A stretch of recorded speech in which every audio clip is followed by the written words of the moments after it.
Audit investigatif. Apa itu audit investigatif? Menurut Peraturan Kepala BPKB Nomor 17 Tahun 2017, audit investigatif adalah proses mencari, menemukan, mengumpulkan, dan menganalisis, serta mengevaluasi bukti-bukti secara sistematis oleh pihak yang kompeten dan independen untuk mengungkapkan fakta sebenarnya tentang indikasi tindak pidana korupsi dan tujuan lainnya sesuai peraturan yang berlaku. Untuk mengungkapkan fakta atau kejadian yang sebenarnya tentang indikasi tindak pidana korupsi atau tujuan lainnya, objek penugasannya terdiri dari kementerian, lembaga pemerintah daerah, atau organisasi lainnya yang terdapat kepentingan negara.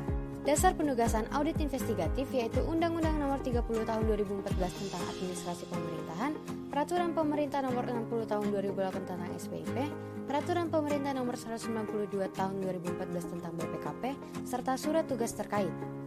Adapun sumber penugasan audit investigatif yaitu pengembangan temuan audit sebelumnya, adanya pengaduan dari masyarakat, adanya permintaan dari Dewan Komisaris atau DPR untuk melakukan audit.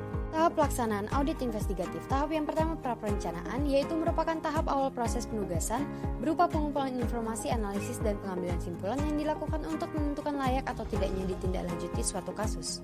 Kriteria kasus untuk dapat ditindaklanjuti dengan audit investigatif yaitu adanya penyimpangan peraturan perundang-undangan, penyalahgunaan kewenangan, serta adanya indikasi kerugian keuangan negara, serta terpenuhinya unsur 5W dan 2H, yaitu what, where, when, who, why, how, serta how much.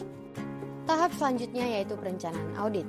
Dalam merencanakan audit, auditor harus mengembangkan hipotesis, mengidentifikasi pendekatan prosedur dan taktik audit, merumuskan prosedur dan langkah kerja, serta mengidentifikasi resiko. Selanjutnya pengumpulan bukti. Auditor harus mengumpulkan bukti yang relevan, kompeten, dan cukup. Disebut relevan dan kompeten jika bukti tersebut secara logis mendukung dan sah sesuai faktanya.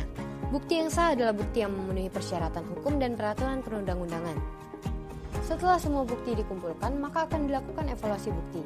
Dalam mengevaluasi bukti, auditor harus menguji dan mengevaluasi seluruh bukti yang dikumpulkan dengan mempertimbangkan urutan proses dan kerangka waktu kejadian yang dijabarkan dalam bentuk flowchart dan narasi untuk mengungkapkan fakta atau proses kejadian yang sebenarnya.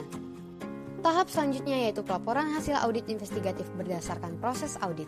Tim audit akan menyusun laporan hasil audit yang berisi pengungkapan fakta, penyimpangan dan proses kejadian penyebab, serta dampak penyimpangan berupa kerugian keuangan negara serta rekomendasi audit.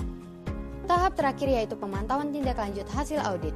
Setiap akhir semester tahun berjalan, Deputi Kepala Bidang Investigasi akan melakukan pemantauan dan evaluasi pada setiap unit kerja. Hasil pemantauan dan evaluasi akan digunakan sebagai bahan masukan dan perbaikan untuk penetapan kegiatan serta kebijakan penugasan bidang investigasi. Mari kita dukung audit investigatif agar negara kita bebas dari kecurangan dan kejahatan.